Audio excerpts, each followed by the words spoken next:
بچوں کو مارنے سے ان کی شخصیت پر پڑنے والے برے اثرات۔ سنیے عبدالشکور سیال صاحب PID اسکالر کی زبانی ویڈیو غور سے دیکھیں، سیکھیں اور اسے شیئر کریں تاکہ دوسروں کو بھی اس سے سیکھنے کا موقع ملے۔ ہمارے چینل ایمان TV کو سبسکرائب کریں تاکہ ہماری تمام ویڈیوز آپ تک بر وقت پہنچ سکیں۔ بچے آپس میں جھگڑتے بہت ہیں، میرے بچے بھی کبھی کبھی جھگڑتے ہیں اور ماں کے قابو میں نہیں آتے، کیونکہ ماں یہی کہتی ہے جو آپ نے کہا، لیکن باپ یہ نہیں کہتا۔ باپ سائیکالوجسٹ ہے، اس نے ایک اصول بنا دیا، جب ماں کے قابو میں نہیں آتے تھے تو ماں بھیج دیتی تھی جاؤ پیو کو، اور بڑا مسئلہ ہو گیا پیو حل کرے گا۔ آپ ایسی غلطی کبھی نہ کیجیے گا، کیونکہ جب ماں یہ غلطی کرتی ہے کہ میرے بس میں نہیں ہے اب تو اب جائیں باپ کے پاس، تو بچے کیا سمجھتے ہیں کہ ماں ہماری کسی قابل ہے ہی نہیں، نالائق ماں ہے۔ ان کا ماں کا تصور خراب ہو جاتا ہے، وہ سمجھتے ہیں ماں کون ذہن ہے، اس کو آتے ہی نہیں مسئلوں کو حل کیسے کرنا ہے۔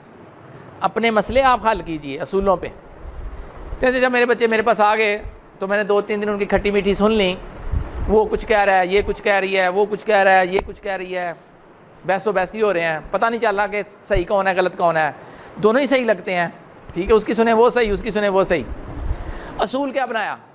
اصول یہ بنایا کہ جو بندہ مجھے شکایت کرے گا، جس کے خلاف کرے گا، اس کو میرے پاس 10-15-20 منٹ بیٹھنا پڑے گا، جب تک میں کہوں گا نہیں وہ واپس نہیں جائے گا۔ کوئی مہینے 1.5-2 کے بعد 6 مہینے بعد ایک مسئلہ آتا ہے، کیونکہ جو ہی ایک بندہ کہتا ہے میں جا رہے ہیں ابا جی کو شکایت لان، دوسرا اس کے ترلے اور منتے ڈالتا ہے، پاؤں پڑ جاتا ہے، نہ نہ نہ نہ جائیں، کیونکہ اگر تم گئے تو ابا جی نے مجھے بٹھا دینا ادھر 15-20 منٹ، اور جو 15-20 منٹ بٹھائیں گے نہ میں کھیل سکوں گا، نہ میں ٹی وی دیکھ سکوں گا، نہ میں گپے لگا سکوں گا، ابے نے کچھ کرنے بھی نہیں دینا۔ یہ پنشمنٹ نہیں ہے، پنشمنٹ یہ ہے کہ آپ تھپڑ ماریں، یہ بہت خطرناک ہے، کبھی نہ ماریے گا۔ اچھا آپ میں سے کون کون ہے جو یہ چاہتا ہے کہ وہ جو میری بیٹی ہے جب اس کی شادی ہو تو اس کا خاوند اسے پھینٹی لگائے؟ آپ میں سے کون کون سی عورت ہے جو یہ چاہتی ہے کہ اس کا خاوند اس کو پھینٹی لگائے؟ کوئی نہیں چاہتا ہے؟ پکا؟ اچھا آپ میں سے کون کون سی عورت ہے جس کے بچے اس سے مار کھاتے ہیں؟ سارے ہی، واہ جی واہ، کمال ہو گیا۔ تسی تے نہ مار دے، او اولو دا پٹھا بڑی مار کھاندا ہے۔ میرے پاس کلینک پہ عورتیں آتی ہیں، میں پوچھتا ہوں مارتی ہو؟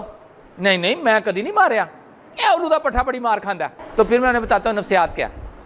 اچھا جب آپ مارتی ہیں پھر وہ آپ کی بات مان لیتا ہے نا؟ تو اس نے کیا سیکھا؟ اس نے یہ سیکھا کہ مار سے کام نکلتا ہے، اس نے یہ اصول سیکھ لیا بچے نے۔ اب وہ کس کو مارے گا؟ ابھی آپ کو تو نہیں مار سکتا نا، کس کو مارے گا؟ اپنے سے چھوٹوں کو، لڑائی اور بڑھے گی، اور جب بڑا ہوگا اس کی شادی ہو جائے گی پھر کس کو مارے گا؟ تو پھر تسی آپ ہی اپنی بچیاں دا مستقبل تباہ کر دے پہ۔ آپ خود بچوں کو سکھا رہے ہیں کہ مارو، کبھی بھی مت ماریے۔ ہاں جو میں نے بتایا طریقہ وہ کریے، بٹھا دیجئے اسے کسی جگہ پہ، ایسی جگہ پہ جہاں پہ کوئی اور چیز نہ ہو، وہ کھیل نہ سکے، وہ ٹی وی نہ دیکھ سکے۔ کرسی پکڑیے ایک جگہ پہ جہاں پہ کچھ بھی نہیں ہے، ادھر کرسی بچھا دیجیے، دیوار کی طرف منہ کیجیے، ادھر بٹھا دیجیے۔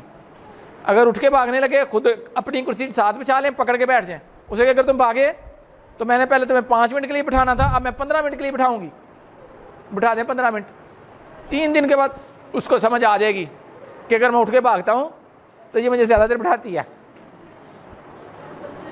پھر اس کے بعد کیا ہوگا؟ آپ اشارہ کریں گی چل، اور آپ کے اشارے پہ وہ خود بدھ وہاں جائے گا، کہ اس کو پتہ ہے میں خود بدھ گیا تو 5 منٹ، اگر اس نے بٹھایا تو 15 منٹ، اور پہلی دفعہ 3 منٹ، دوسری دفعہ 5 منٹ، تیسری دفعہ 7 منٹ، چوتھی دفعہ 10 منٹ، ٹائم بڑھاتے جائیں، لیکن ایک وقت میں ایک مسئلے کو حل کیجیے گا، یہ نہیں کہ جدوں دل کیتا بٹھاتا۔ یورپ میں کوئی بچہ کوئی ماں جو ہے، باپ جو ہے بچے کو ہاتھ نہیں لگا سکتا، اور بہت اچھے بچے ہوتے ہیں وہاں پہ بھی، بات مانتے ہیں ماں کی۔